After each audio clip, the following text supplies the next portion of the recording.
Donald Trump was supposed to be in Palm Beach on Saturday celebrating the first anniversary of his inauguration with another round of golf and a big party for donors at his Mar-a-Lago resort. Instead, he's still in Washington, and parts of the federal government, at least for now, have shut down.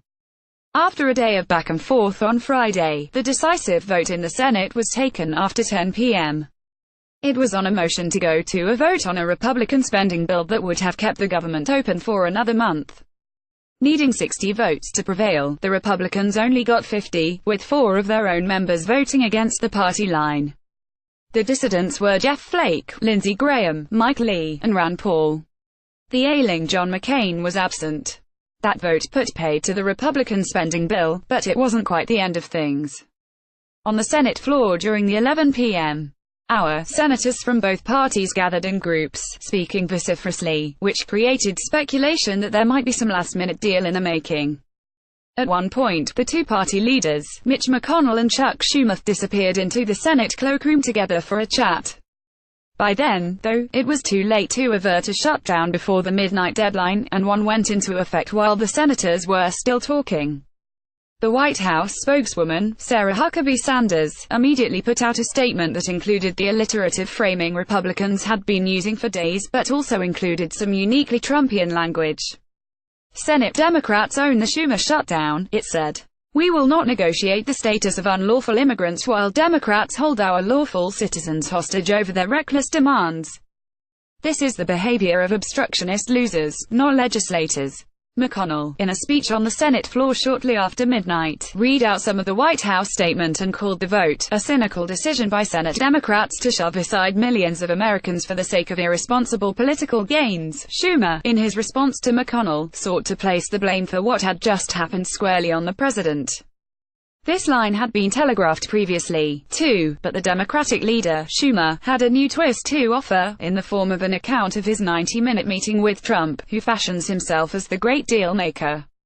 During that meeting, Schumer said, he outlined a possible deal in which the Democrats would agree to finance Trump's wall across the Mexican border as part of a package that also included extending legal protections for the Dreamers, funding the CHIP healthcare program, and boosting the budget for military and domestic spending. The meeting had gone well, Schumer said, and after leaving it he had thought the sides might be able to agree to fund the government for a short period, during which they would hash out the details of an agreement. But even though Trump had seemed to be open to this idea, Schumer said the president did not press his party in Congress to accept it. Schumer could perhaps have left it there, but he was only working up to his punchline. What happened to the president who asked us to come out with a deal and promised he'd take heat for it? What happened to that president? He backed off at the first sign of pressure, Schumer said. The same chaos, the same disarray, the same division and discord on the Republican side that's been in the background of these negotiations for months unfortunately appears endemic. That was a non-too-subtle reference to the televised meeting in the Oval Office a couple of weeks ago, during which Trump had said he would accept any bipartisan deal that the other people in the room came up with. Schumer went on, now all of this problem is because Republican leadership can't get to yes, because President Trump refuses to. President Trump, if you're listening, I am urging you please take yes for an answer. The blame should crash entirely on the president's shoulders, he added. In addition to partaking in the blame game, the two leaders left the door at least half open to a fairly rapid resolution of the dispute. Schumer said that the president and the 4 congressional leaders should sit down immediately and try to reach an agreement. McConnell said that he would propose another temporary spending bill, which would expire on February 8, a week earlier than the expiration date in the bill that the Senate hadn't gotten to vote on. That seemed to be at least potentially significant, because there were also unconfirmed reports that, during the final discussions, the Democrats had proposed a temporary spending patch that would expire on January 29, the day before the State of the Union. In this area, at least the two sides appeared to be getting to within hailing distance of each other.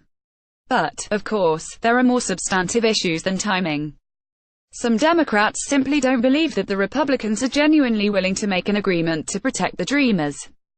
That's a big reason they are insisting on getting one nailed down now, when, at least in their estimation, Trump's reversals and shithole comments have given them maximum leverage. Some Republicans, on the other hand, appear to believe that they will benefit politically from an extended shutdown, because the public will hold the Democrats responsible.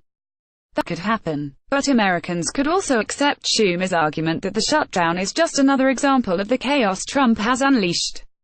A CNN poll that was released on Friday contained figures to encourage and worry both sides.